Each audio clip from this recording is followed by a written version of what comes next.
I spent so many years seeing myself as a fat person. I am overweight. I am fat.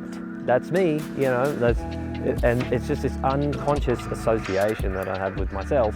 I don't know myself any other way. Is it fair to say that some people aren't comfortable in a leaner body, and that puts them off track to maintaining it? Yeah, I think I know what you're asking, and this is definitely something that is worth talking about for sure. One of the reasons why weight loss doesn't last, it's kind of this mystery that people can't figure out because they're looking for it in the physical realm, right? Why does it not last? Is it something your metabolism's been broken, something's gone wrong with it, it's glitched and it's got a problem now. Because it must be something physical. Because we want like a scientific physical answer, but that's really not the case, right? Because you look at it, how long the timelines of these things are. It might take someone a year to lose the weight, and then over the next year or two, then they'll start to slowly put it back on. And over the course of the year or two, they slowly put it back on. At any point, they could have kind of woken up and taken notice of that and then redirected the ship.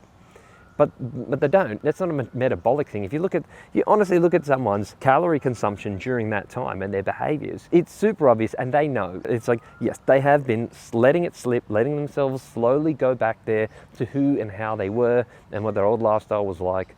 And then 2 years later, it's like, oh no, what happened? Maybe it was metabolism or some physical thing, right? But that's not the case. What happens is, and again, this is something I know through experience and had my own journey with, was that, once you lose the weight, you've spent so many years seeing yourself as, and I spent so many years seeing myself as a fat person. I am overweight. I am fat. That is who I am. That's me. And it's just this unconscious association that I have with myself. I don't know myself any other way, So, but then when you lose weight, even if it does take a long time, definitely if it takes a short time, if it only takes 6 weeks, it's not like, oh okay, well, this is me now. Like that's not how.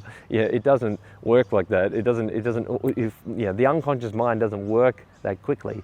Even if it takes a long time, the fact is that it's not an automatic shift. You've got to sort of be that for a long time and have maintained it for such a long time to the point where the identity starts to change, right? So identity is the thing. So once the weight starts to creep back on, the person's kind of just, it's as allowing it to happen, where it's just like, oh yeah, I knew it. Yeah, I'm fat. It's almost like you're more comfortable going back to that, and there's external factors that will probably happening in that throughout that time as well.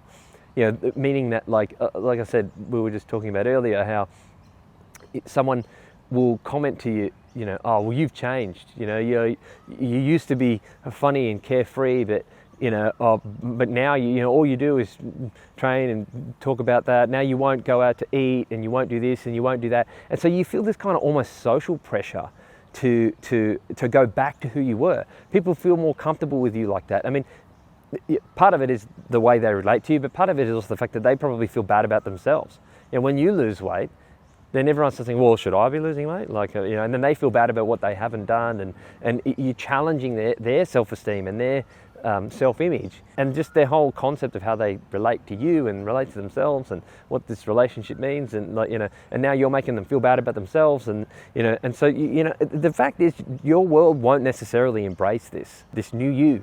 Everything has a cost as well. It's not all fairies and roses, unfortunately, but on the other side, it's a better life. It's a more fulfilling, energy-filled life. And that comes back to a point I was going to mention earlier, was that when you asked me, does it fix depression and anxiety and this, and it's multifaceted, because depending on the environment you're in, and the type of social environment you're in, if your whole world rejects you because of it, and that might not affect you positively, but if you stick with it and then you find a new circle, and or the people eventually come around and start to embrace all that, then it's nothing but good.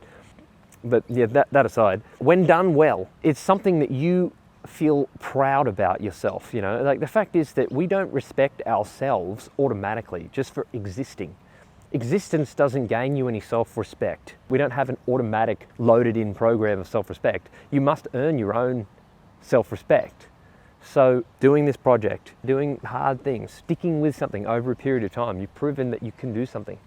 you can do something like this that a lot of other people want to do and that you want to do and has improved your life, you prove it to yourself. When you notice how difficult that was and how much you've improved your life through the choices that you've made, that does so much for self-esteem.